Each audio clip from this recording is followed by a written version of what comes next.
Good afternoon, everybody. Good to see you all. Old friends out there and new ones I've yet to make. So it is off the back of Peter's challenge that I want to talk to you. If this will work, there we go. Lovely. So I'm going to talk to you, literally you, about the things you can do to step up and deliver, to face the things that Peter Hansford talked about, which are indeed very real. It's a very dynamic sector that we're supplying. And it is in our gift to make a difference and make an impact. So if you're not really inclined to step up and make a difference and take a risk, you can go and drink some coffee. For those of you who are, this should be hopefully fairly insightful to you, or at least confirm some of the things you probably already know. So without proceeding with some context, I thought I'd talk a little bit about the organisation that I now work for. So I work for a company called BRE that's not far off 100 years old. So it was established in 1921. And for the first 70-odd years of its life, it was a government organisation. It is indeed completely unique. It is a science-based organisation that researches various aspects of the built environment and develops an evidence base from which it goes forward and makes a difference. And it makes that difference through creating standards, doing training, developing tools, providing advice and all that kind of thing to help the professionals in the sector and to help organisations in the sector deliver better outcomes, build better things. That's our job and that's our place. On the last day of the, I think it was a major government in the 90s, we were privatised along with a load of other stuff, like AWE and a whole load of things. We were put in the hands of a trust, a charitable trust. And so what that means is that we do have a single shareholder, and that shareholder is the recipient of all the profits that we make as an organisation, because we operate as a limited company, private limited company. And that shareholder, the trust, spends that money on new research, and it spends around £2 million directly on new research in the built environment, either back through the business, or through 5 university centres of excellence. So we're the largest funder of direct research in the built environment, as we can ascertain, certainly in Europe. We're quite a small organisation in many respects, turn over about £50 million, employ about 650 people, largely in Watford. But as you can see by the inordinately pretty map behind me, we do tend to trot around the world with reasonable success. We currently invoice around 73 countries, so about 35% of our turnover comes from international sources. And we've got 2 quite significant exports that are driven out of this intellectual content. So one is BREEAM, BRE Environmental Assessment Method. You may have seen this applied to buildings and other projects. So that's used in about 65 countries around the world. And the other one, which is something you guys, and I certainly didn't bump into too often in my career, is the LPCB brand, so Loss Prevention Certification Board brand. So if you're going to pull down one of these smoke detectors in here, you'll see our stamp on the back. So in order to sell fire detection equipment in about 70 countries around the world, they have to run through our laboratories in Watford because the insurance companies specify the standards that we have over time refined and created. So importantly for you guys to understand is, BRE is not a government organisation. It does stand on its own 2 feet. Yes, we do work for government, but we do work for money like everybody else. And if the money isn't good enough, we either don't bid the contract or we go and do something else. So just a bit of myth busting in case you thought we were a departmental beast, that we are not. We are a private company owned by a trust. So I've structured this presentation around top tips, really. So what can I tell you based on the adventures that I've been on and got right and wrong over the years, and what can I tell you based on the reflections I can look back on for being at BRE a couple of years, in the light of the movement in the construction industry and the necessary things? What can I give you as individuals and as companies as some, if you like, top tips? So I have 4 top tips, and the first one is embrace the digital agenda. Now, let's have some BIM anonymous in the room. Who knows what this is? Right. So, project team, what you all need to do is to go away and find out what this is. I will give you some minor insights to it, but it is the diagram that has been created by a couple of blokes, Bew and Richards, which is the description of the journey that Peter was really talking about. So Peter was talking about, BIM level 3, and everyone's nodding sagely. Yes, BIM level 3, I know what that is. The reality is, lots of people in the sector, and looking around the room, lots of us, don't quite know what that is. But I can tell you something, it is indeed coming. Well, certainly BIM Level 2 is coming, and it's coming right now. So all government projects going forward will be procured using this type of systemic view of projects. So we've got a whole bunch of prisons turning up, we've got a couple of big railways, and a load of other stuff that Peter was talking about. And this thing, this BIM thing, is going to inform the language of construction. Now, we have a choice here. We can say, yeah, right, Miles, I've seen this all before, this will never happen. Or we can go, that looks like something I should probably know something about. And I suggest you take route B, because I really do think this is going to underpin the dialogue across the value chain in construction. To start with, it will be about putting stuff together better. And people always throw out the old anecdote that we'll stop drilling holes to put wires in where pipes are, but the reality is it becomes much more sophisticated than that. So step one is let's all work around the same set of data to build a really good thing and price the thing properly and get the right outcome. And further steps will be around the whole life value and how assets are operated. And we can look back into the catalogue of how they were built at any point in time and with some degree of accuracy work out what's going on. So I really urge people to engage with the BIM agenda. Don't wait for it to come along. And this is the sort of stuff that happens in the world of BIM. This is a picture clearly of some drives and pumps and stuff, and they appear in that drawing because the people that do drives and pumps and stuff have been bothered to create these images and this data in the virtual space, and they link back to the website so people can work out what the capacities are of this particular piece of kit. They can work out how big it is, to work out how big the floor area is to bolt it to, and all the good stuff that goes along with it. So this is about getting your Lego in the box. People aren't going to be able to build stuff with your bricks if the bricks aren't in the Lego box. So step one would be jolly sensible to understand what is the interface between the spread of products that you have as an organisation interfacing with this new world. And this is not something you'll be able to do by Thursday. This will require a great degree of thought, but it is indeed something that needs to be taken pretty seriously. And I think you're probably familiar with these images a bit more. So these are outputs from various projects. So the top one, I believe, looks like Tottenham Court underground crossrail interface, which, as you can see, is a real box of horrors. Imagine doing that job without any reasonable insight in a digital space. Lots of head scratching and saying sorry, I imagine, would be the other outcome. So no substitute for a decent diagram.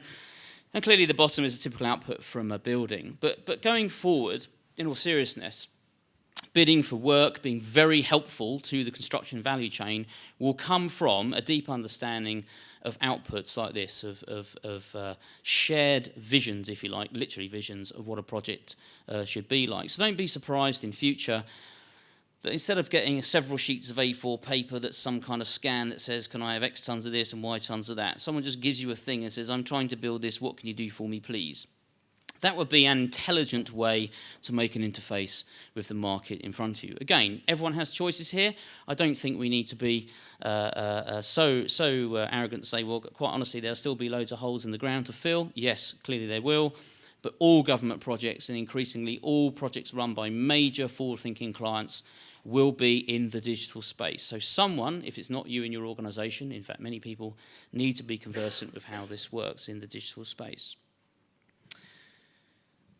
Peter also talks about this, and this is really an image for me that represents engagement of people in the workplace. So what you see on the screen is a screenshot of something called Yellow Jackets, which is an acquisition that we made at BRE a few months ago. And it's a safety management tool. Now, safety management software tools are not a thing to hide behind to make safety sort of go away and make it better. But do you know what? It might just make it a bit more engaging. So I suggest, and another part of this top tip on Embrace the Digital agenda is, why don't we find ways between us to use digital tools in the workplace to frankly just make it more fun. There's a whole host of people out there that have their own devices, they're playing around with stuff all their time, they're chatting to their mates, and this stuff gets easier and easier and easier and easier to use. So I'm a firm believer of the opinion that we should be embracing this and bringing it into our working lives. It's not all perfect. You always wish they did something else that they don't do, but that is not a reason to not engage in this space. And of course, as every day goes by, new generations of people come in who have been born into this space. It's not weird, it's not unusual, it's just normal. Having said that, of course, there's plenty of people at the other end of their career for whom this makes life much more simple. And I was just reflecting on this the other day, actually. I've just set my parents up in the world of Google Drive and Google Docs, thinking, oh my God, what the hell's going to happen now? But actually, they're that new to the digital space, so they haven't got loads of stuff they need to unlearn. I know it sounds a bit weird, but a ton of us have been brought up on Microsoft products and everything else. So we've got this embedded way of the way stuff works. But of course, they've not been ruined by that experience. So we've been able to introduce them to something new, something very simple. So regardless of where people are in their demographic curve, where they are in their career, this sort of stuff turns life into something that's quite practical and quite fun. And in all seriousness, on something like safety, it's dead good because you can go, where did this happen? Here, dump. We don't have to look around ourselves and try and describe a place where something may or may not have occurred. So we don't need to worry about detail right now, but as a method of engaging with the workforce and finding, needless to say, reasonable and entertaining ways to go forward and meet the policy objectives you might have as an organisation, the digital space can be harnessed to some quite good effect. So it's absolutely worth exploring, and I urge you to do that. As you'd expect me to say, social media is something that also needs to be grasped with both hands. Certainly in the early days of this type of interaction with the world, lots of companies went, right, we'll have one channel, it will be Dave, he works in marketing, nothing leaves our organisation unless it goes through Dave, he will sanitise it, and off we went down that particular route. And I think what we've learned over the course of time is that that's quite limited, and the best way to do it is to draw some breath, arm some people across the organisation and let them get at it. Clearly, the more people that are communicating with the world from the organisation, the bigger the surface area is and the more effect you can make. And do you know what? It's quite good fun. I know I've used the word fun more than once in the last 5 minutes, but why go to work and take a load of pain? Why not enjoy it? Crazy thought. But, this sort of thing is quite entertaining. Clearly, it is not without risk. It's not without risk. You can get caught up in dialogue about trucks going the wrong way up wrong streets and dust emissions and all the kind of stuff that doesn't go well in life. But they would have found you anyway, one way or the other. So it's got to be better to be operating in a space with a free flow of information between yourselves and the outside world and the different sort of stakeholder groups. And I've stuck Cemex up here because as I'm waiting for trains and thumbing down my Twitter feed and various other bits and pieces, I just thought I'd just mention Cemex because I think they do a really good job in this space. Certainly from the company end of things, there's good traffic around bicycles and lorries and that kind of stuff. There's a really proactive program here. So if any of you in the room are from Cemex, well done. I think you're really on your game. But nonetheless, like I said, I don't think this is really necessary corporate tool per se, every day. Everyone runs, business units, or there's a ton of people running business units. They all have neighbours. Neighbours can then talk to you on the way home on the train. They don't have to come and bang on the door or write you a letter. It's just a really good way to work in modern society. So I would get hold of it with both hands and give it a good old shot. Almost nothing to fear in this space. And third use of fun. So this is an output from us, actually, from BRE, and we're on the same journey. So historically, everything's gone out through the bloke, Pete, actually, he's not called Dave, a bloke called Pete in our business. But, we're trying to give people a voice, because an organisation isn't just a name, it's not just Cemex or Agri Industries or Caterpillar, it's a bunch of people. And people quite like people, because they're quite people-y. So therefore, putting people at the front of all these comms is not a bad thing. So who have we got here? I can't remember. Jo, I think. Yeah. So Jo, a lady called Jo in our marketing department. We give her a voice, and she reaches out to someone else in our organisation, and the whole thing becomes much more personable. You're not hiding behind the corporate machine, and you're not hiding from life. You're getting out there and taking part. And you know what? A whole ton of people won't do this. So run for the hills. But the opportunity is there to create some kind of personality. And if I think back to my early days in the aggregate sector, go back 20 years, it was dominated by a small number of seriously massive personalities. And over the course of time, the character industry has changed. And those personalities are the sort of people that walked into the room and they really filled the room, commanded an enormous amount of respect. And I think we'll see that again, but we'll see it digitally. And if you look at the cross-construction and look at the voices that are being heard all the time, you're seeing a new generation of sort of mega voices out there who are just not the kind of human beings that you would have seen historically, because this is a totally different way of interacting with the world. But for all of you, literally as individuals, there's a massive opportunity here to create yourself, if you like, as a professional in this space and advocate and make change. So that was tip number 1, embrace the digital agenda. Number 2, which I've called collaboration or be close to your customers. The most obvious thing you could possibly do, but massively overlooked at both ends of the spectrum. Over here, hygiene, answering the phone, doing all that basic stuff, and over here, being seriously intellectual and deeply helpful to people on a higher level. But what I will do is I'll start with a story that was being related to me by a bloke called Simon Barker, who's a project director at Balfour Beatty. And he's working on this pair of jolly seaside projects up in the northwest, so Rossall and Ankersholm, up near Fleetwood. And the story he was telling me here is there's a whole bunch of people in the room and elsewhere in the sector that are supplying this job, and I thought it was worth relaying to you because what he said was this. He goes, we engaged early with the quarrying sector in this project, and through dialogue we worked out what the outputs were from the sites we were working with. So instead of ringing up and saying, I'll have some big stuff about this far across, please, they said, well, what do you actually produce as a matter of fact off the kit that you have? How can we use that in this project? So actually, for a period of time, there are a bunch of sites from AI, from Jennings, Armstrong Hanson, up in that part of the country. They're almost running at a zero waste piece because these guys in this project are using everything from the dust right through to the rock armour. And I thought that was pretty cool, actually, to be honest. And that came through having a sensible conversation and being in early. It came off the back of good relationships. And quite honestly, it came off the back of people that could be bothered to make a difference. So this bloke and some people from our sector have got together and made a difference. They could have not done that, and not doing it happens quite a lot. But it did happen. I don't think anyone waited for a head office memo. It happened. And I thought that was a really excellent story. But what it does show is a thorough understanding of the customer's need. That's what is at the hub of this. And then there's a whole load of things that come from our organisation and elsewhere that your customers and the clients are working towards. So we've got BRE, I mentioned before, Home Quality Mark, which is the new home version of BRE, comes out next week. Sequel, which is another thing we bought Monday, in fact, quite new, quite exciting. So whether it's these things or other things, it doesn't really matter right now, but having a detailed understanding of what the problem is you're trying to solve is not the same as selling a bunch of rocks to somebody else. And getting on the front foot and getting under the skin of what the challenge is, I think, is fundamentally important, and I think really makes a difference between a normal supplier and someone who's really on their game.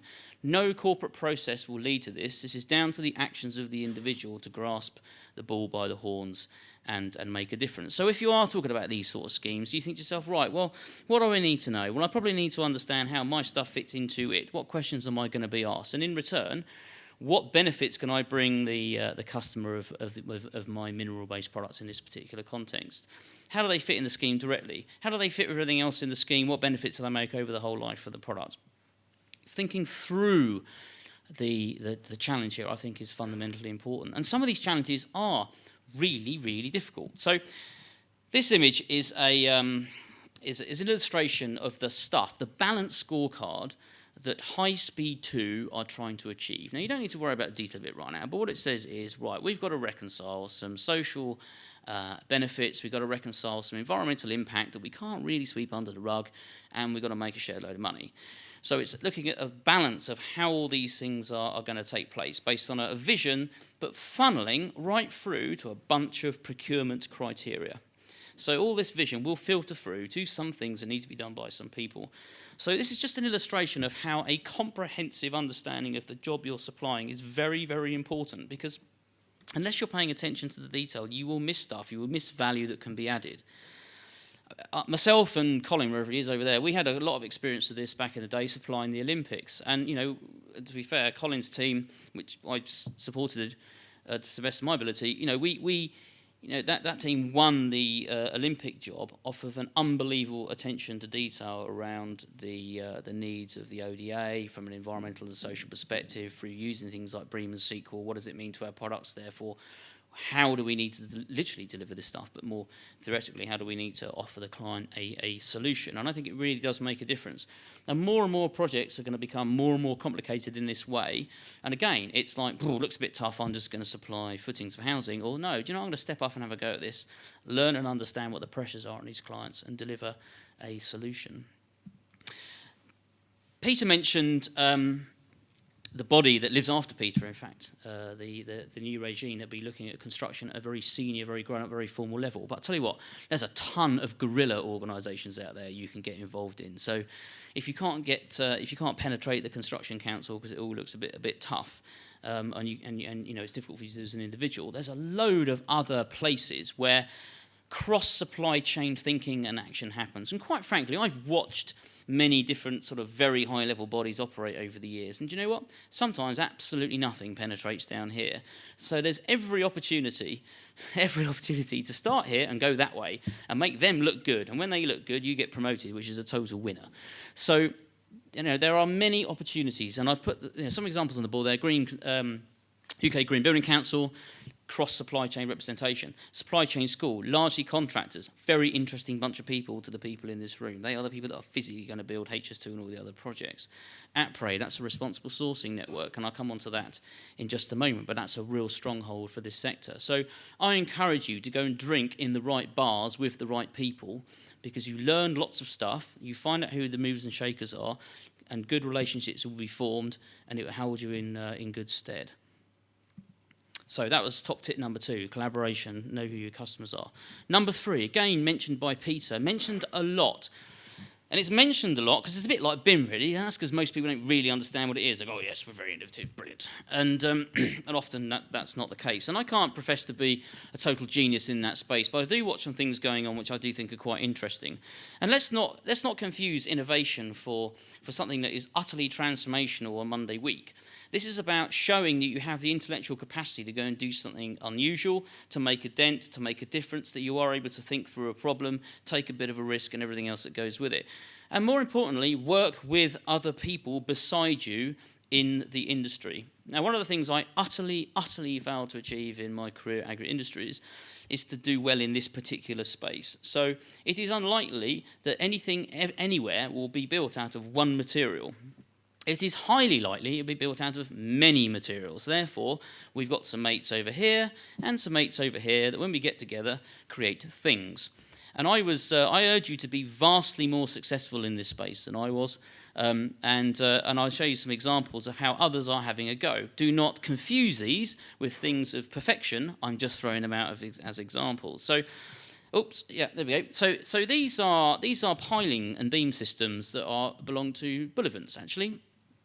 And what do they do then? Well, what they're trying to do is to provide the base of properties, and all the houses on our innovation park, which I'll come on to in a minute, are built on these types of systems. They're very well insulated. They give a U value of 0.15, which is a jolly good start. And they're quite fast, honestly, because instead of digging a big hole and filling it full of concrete, you dig some smaller holes and put some sticks in the ground and build upon it. I think it's quite good fun. But you'll notice it's not just a massive lump of concrete. There's a whole load of other stuff in there. These guys have thought through what the application might be and what the problem is they're trying to solve, found some mates in related sectors, so there's some steel in there's some insulation and other bits and pieces, and come up with a solution. And that looks pretty intelligent to me. Do you know what? They might not sell that many, but what we're doing is we're saying, we can do this. And I think that sort of signalling is fundamentally important. And one day, something will make a big breakthrough. Something on a slightly different scale, this is Wienerberger's E4 house. And it's an E4 house because all the E's mean something. So you've got energy in there, so it's a low energy build.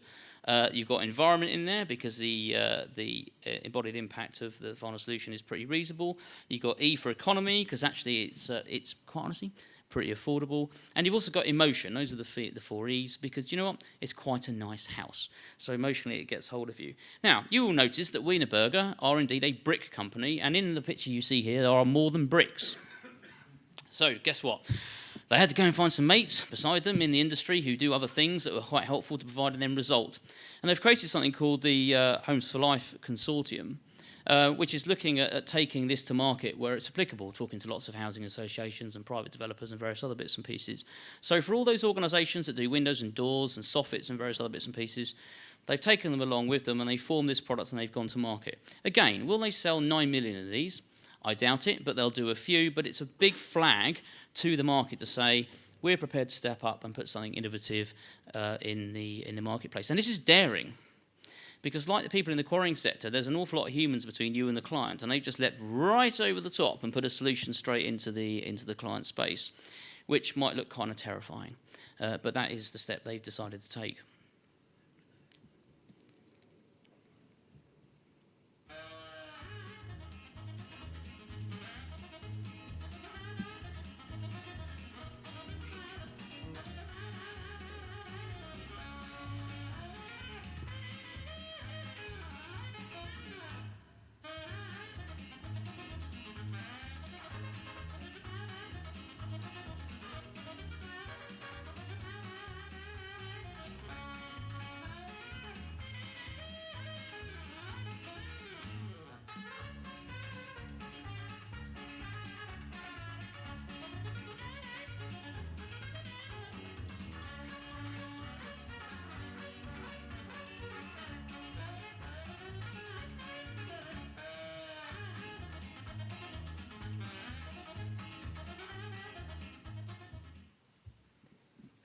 So what you saw being built there was this, and this is, as you saw, an off-site constructed property built in mid-Wales, and you can see it fully clad there. But that went from not existing to being watertight in one day. Clearly, I didn't want you to sit here all day to watch that, so that's why we speeded it up a little bit. But there was no funny business on that video. That was all in a single day. It came in 1, 2, 3, 5 units. And then it was built. It can be dressed in the local vernacular, so you can hang the stuff on the side, whatever you like, brick slips or timber or whatever cladding you want to fit in. So this is another example of something that's reasonably innovative. And again, this is a coming together of actually companies from all over the world to provide a solution. And there's all kinds of other fun stuff on this project I won't go into now, such as the roof, which is a built-in photovoltaic system. So instead of being those funny panels of aluminium bits around the outside on the tiles, it's built in the roof. But it's just an example of what's out there and what can be done. And of course, it addresses what Peter talked about precisely. There is a need in construction or a desire in construction to come up with repeatable solutions. Repeatable solutions. So the history of the quarrying sector, of course, is in the bespoke space in many respects. So this is not about having an argument about which is better. This is about getting a head around the fact that there is a desire to get that kind of outcome. And we need to embrace and understand what that is, not run away from it. Interesting. The final example in this space I'll use before I move on to my final tip is this is coming to our innovation park soon. This is something called Solid Space, and what it is an infill property. It's only 40 square metres, but you can see it's 3 stories, so you get loads of natural light and the filling of enormous space. So when you're developing in an urban context, of course, the gap's very narrow, and 40 square metre properties are unbelievably tiny, as you well know. So using this triple floor system, it gives you the illusion of much better space. And the good news for everyone is this is an in situ concrete poured solution. So we have one of these coming to the Innovation Park soon, working with a company that's represented in this room. So it can be done. It can be done. So last tip then, I'm calling it be accountable. So stand up and be counted and take responsibility for yourself and the decisions that you make and the actions of your organisation. So what have I put in this box? Well, number one, I put that up as, a proxy for safety, and in this case, product safety. So we all went through the pain in the sector of having to CE mark our products. Most of the conversation was around why do we need to bother? This all looks really hard, seriously, all that kind of stuff. But without doubt, there is a big train that's already left the station which says society will become more interested in where stuff comes from, what its effects are on society and the environment. And there's nobody in this room, and not all of us together are going to be able to put a junction into that train track and move it over there. So this train has left the station, and transparency and accountability for what we do is up there and alive and kicking. And there's been a long history of activity in this space. Things like quality management systems. Just pay attention to the latest edition on this. You will no longer be able to blag your way through the senior management bit that we've all sat down and done. Same with 14001. Big success in the sector. Many organisations have this. 18001 becoming more popular, so that's the safety element, which in a minute will actually turn into an ISO. So really big success there for everybody. Increasingly, responsible sourcing. So I remember proudly, before I became a BREist, achieving certificate number 1 in this space. That was quite exciting. And this is really the comings together of all of our organisational efforts in terms of our managing our impact on the environment and managing our impact on society and making a declaration of how committed we were. So it brings everything together very neatly.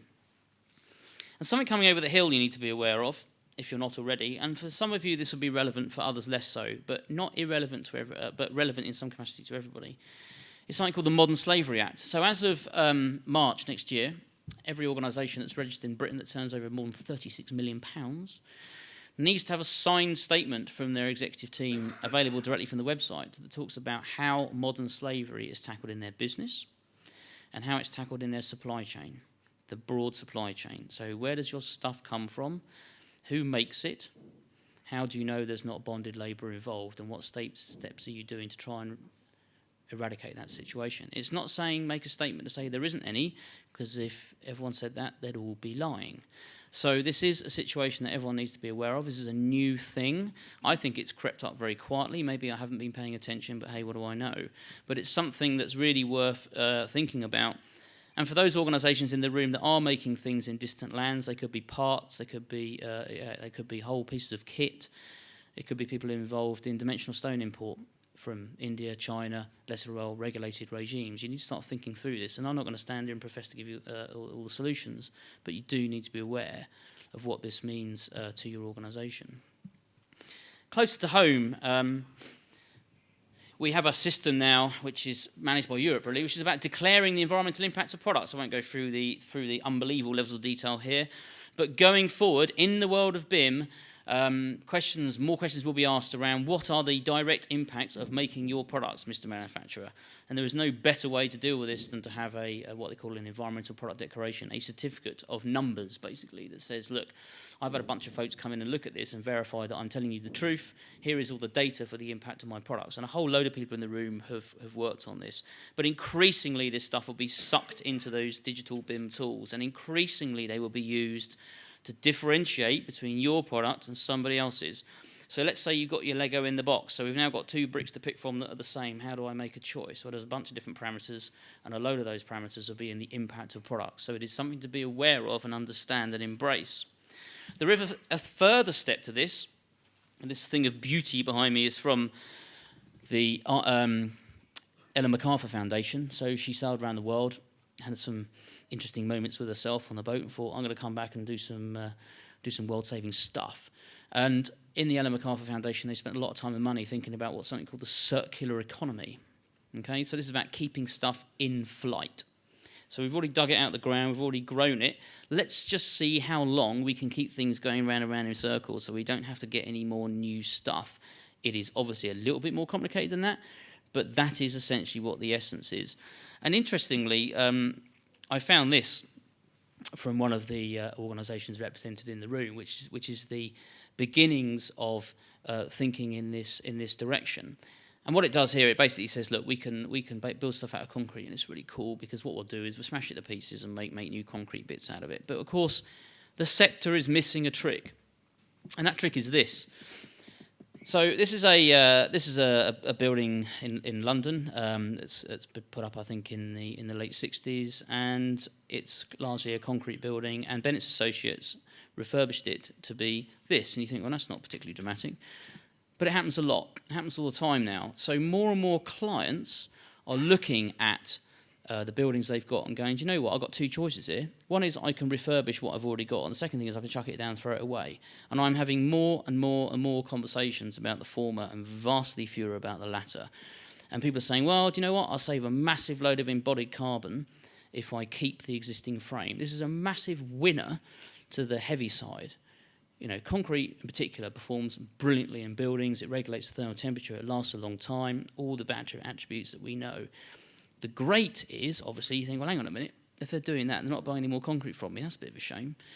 So we have to get heads around this agenda. And so going, nah, you're doing the wrong thing, mate. You're doing the wrong thing. Knock it down, build a new one.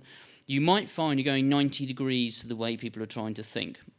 So my suggestion is to go away and try and think unto yourself about how you embrace the circular economy agenda. And there's just a bunch of stuff here. So this is council offices down in Winchester. This is a bit more dramatic, same architect. They went from this to this. So there's no, I'll go back again because I just saw some interesting faces. From this to this, real. So, you know, again, this is reusing, exposing, certainly internally, the concrete soffits and frame to regulate the cooling of the building. They could have bulldozed this site and started again, but no, we'll use the material for what it's good at. massive winner. And the last one I'll show you in this space is this is a British Crown Estate development down just off Regent Street. And this is a refurbished building, and they stripped everything out of it, put a lot more concrete back into it, and it's got even though it's a listed building, even though it's a refurbishment, it's got the highest BREEAM score ever. So you don't need to build new stuff to build good stuff. So we'll see more and more of this stuff. In the metropolitan centres around which a lot of quarries and ready-mix concrete plants are, I guarantee you we will see more and more refurbishment. So that is an agenda we need to understand how to deal with, and I encourage you to think through, to innovate in that space. So that's me. So I talked about embracing the digital agenda. Embrace it from the customer perspective, the society perspective, the employee perspective, personally. Make yourself a star. Go for it. Be a personality. I talked about collaboration. There is no substitute for getting under the skin of your customer and knowing in detail what the challenge is, what the client's asking them to do, what you as a supplier of solutions can do to help them out and get them promoted and make yourself look good in the process, which is not the same as explaining why things can't be done. Take responsibility and accountability of your own actions, and indeed those of the organisations and the products that you put out there. Be transparent, step up, declare your performance and make it better. And also think of new ways, think out of the box, understand how to embrace the agenda that Peter has described, which is not going to go away anytime soon. The world simply uses too much stuff, throws too much stuff away, and is not very efficient. If you look at the construction statistics, it produces a little bit less than 10% of the output for the UK, but employs a little bit more than 10% of the people. So you think, well, what does that tell us about our efficiency? What do we need to do to drive that up? And there I will leave you. Thank you very much.